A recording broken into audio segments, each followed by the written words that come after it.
Hello everyone, welcome to Samalatha YouTube channel. ఈ రోజు మనం ఈ వీడియోలో సంకలన విలోమం మరియు గుణకార విలోమం గురించి నేర్చుకుంటున్నాం. ఫస్ట్ చూడండి ఫ్రెండ్స్, సంకలన విలోమం. సంకలనం అంటే ఏంటిది? యాడ్ చేయాలి. కాబట్టి 2 నెంబర్స్ ని యాడ్ చేసినప్పుడు మనకు 0 అనేది రావాలి. సంకలన విలోమం అంటే 0 అనేది రావాలి. గుణకార విలోమం గుణించడం అంటే 2 నెంబర్స్ ని గుణించినప్పుడు మనకు వాల్యూ అనేది 1 రావాలి. మెయిన్ ఇది గుర్తుంచుకోవాలి. సంకలన విలోమం అంటే 0, గుణకార విలోమం అంటే 1 రావాలి. ఓకేనా? చూడండి, ఫస్ట్ క్వశ్చన్ వచ్చేసి -19/6 యొక్క సంకలన విలోమం.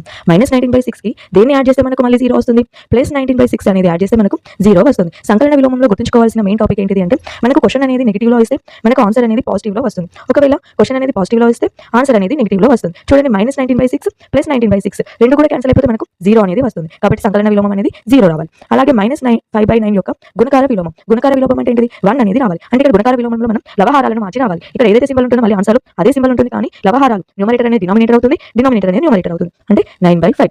ఇప్పుడు చూడండి, రెండింటిని ఇంటూ చేసినట్లయితే ఏమవుతుంది మనకి? -5/9 into -9/5. Minus into minus plus, 9 1 9, 5